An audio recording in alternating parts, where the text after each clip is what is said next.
The conference room buzzed with chatter as I glanced at my phone, its screen lighting up with an incoming call from Tyler. I stepped out into the hallway, expecting the usual small talk. "How's the trip? When will you be home?" Instead, Tyler's voice came through cold and smug. "I'm divorcing you," he said, his tone almost triumphant. "I've already sold the apartment, so you'll need to figure out where you're going to live." For a moment, I couldn't breathe. The audacity of it, the complete lack of remorse, was almost laughable. My hand tightened around the phone as his words sank in. "You sold the apartment?" I asked, keeping my voice steady. "Yeah," he said with a dry laugh. "Nicole and I need the money to set up our life together. She deserves better than a tiny place like that anyway." Nicole. The name stung. I'd suspected for months that there was someone else. Tyler's late nights, sudden work trips, and growing distance all pointed to it. But hearing him say her name so casually, as if I were the intruder in their life, lit a fire in my chest. "Sounds good," I replied evenly. There was no way I was giving him the satisfaction of hearing me crack. "My name is Amelia, and up until that phone call, I thought I'd married a man I could trust. Tyler and I had been together for 6 years. Things hadn't always been perfect, but I believed in our partnership. We'd worked hard to buy our apartment, a cozy 2-bedroom in the city. I fell in love with the moment I saw it.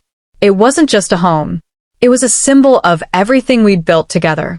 Or so I thought. Looking back, there had been signs, small cracks I'd ignored. Tyler's dismissive attitude whenever I asked about finances. His charming smile and quick kiss whenever I raised concerns. I assumed his confidence came from knowing what he was doing. Now I realized it came from knowing he could manipulate me. The rest of the day passed in a blur. I sat through client meetings, nodding at the right moments while my mind raced. Tyler thought he'd won. Thought he could pull the rug out from under me, sell the home I'd worked so hard for, and walk away scot-free. But there was one crucial detail he didn't know. The apartment deed had been in my name alone for months. I'd had it transferred after we refinanced earlier in the year, a move Tyler had agreed to without much thought because it meant a lower interest rate. He never bothered to read the paperwork he signed. His carelessness was about to be his undoing. By the time I returned to my hotel room that evening, shock had turned into resolve. I wasn't going to cry or beg. Tyler wanted a fight? Fine. This was one I intended to win. The first call I made was to Chloe, my lawyer and longtime friend. I laid everything out, my voice calm even as my pulse raced. "He sold the apartment?" she repeated, incredulous. "Does he even realize he can't do that without your consent?" "Apparently not," I said, a hint of amusement creeping into my tone. "He thinks he's already spent the money on his new life with Nicole." Chloe laughed dryly. "He's in for a rude awakening. The sale is invalid. You can prove sole ownership, and if he's taken money from the buyer, he's on the hook for fraud." The word fraud sent a jolt of satisfaction through me. "What do we do next?" I asked. "First, we notify the buyer that the sale isn't legal," she said. "Then we send Tyler a formal letter outlining the consequences. If he tries anything else, we take him to court." A strange calm settled over me as I hung up. Tyler thought he'd left me powerless. In reality, he'd just set himself up for humiliation. I spent the rest of the trip focusing on work, compartmentalizing the hurt, and channeling my energy into what came next. The betrayal hurt, but reclaiming my life and watching Tyler's smugness crumble gave me a sense of purpose I hadn't felt in months. When I boarded the plane home, I was ready. Ready to face Tyler. Ready to dismantle his lies. Ready to start a new chapter without him. The flight gave me hours to think. Tyler's arrogance was astounding. He hadn't even tried to hide his betrayal, as if I were just another obstacle to bulldoze on his way to freedom. Instead of spiraling, I planned. As soon as I landed, I called Chloe. "I'm back," I said, hauling my suitcase off the carousel. "What's the next step?" "We've already notified the buyer," she replied. "They're furious and willing to cooperate. Tyler won't like that." "And Tyler?" I asked. "I sent him the formal letter this morning. He hasn't responded yet, but if I had to guess, he's livid." Good. Let him stew. When I got home, the apartment felt eerily quiet. Tyler's jackets were still draped over the chair, his shoes tossed carelessly by the door, but the energy had shifted. I set my suitcase down, knowing the confrontation was coming.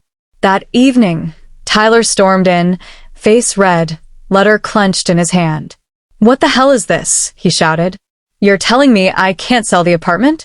It's half mine." "No, Tyler," I said calmly. "It's not." I held up the deed. "The apartment has been in my name for months. You signed off on it." He froze. Confusion twisted into rage. "You think you're so smart," he sneered. "This doesn't change anything." "The sale is void," I replied. "The buyer knows.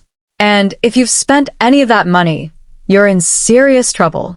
For the first time, his confidence wavered. Over the next few days, his anger turned into desperation. Voicemails alternated between threats and begging. Meanwhile, Chloe handled everything. The buyer rescinded the agreement, furious with Tyler. Divorce paperwork was drafted. "You're in a strong position," Chloe told me. "He has no leverage." That realization stung, but it also freed me. My best friend Lauren came over to help pack Tyler's things. "He doesn't deserve a single inch of your space," she said, tossing one of his ties into a box. She was right. The final blow came when Tyler brought Nicole to the apartment. "This is where we're staying," Nicole said smugly. No, y replié firmly. This is where Tyler was staying. The truth came out fast. Nicole realized Tyler had lied about the apartment, the money, everything. She left. Tyler didn't. I slid the divorce paperwork across the table. "Sign it," I said, "and be out by the end of the day." He left without looking back. When the door closed, I locked it with the new key I'd had made. For the first time in years, I could breathe. The apartment was quiet. Clean. Mine. Over the following weeks, I reclaimed it and myself. I rearranged furniture, filled the space with things I loved, and ignored Tyler's messages. A month later, the divorce was finalized. No drama. No, please. Just freedom. Standing in my living room, city lights glowing beyond the window, I realized something powerful. I hadn't just won the apartment. I had won my life back.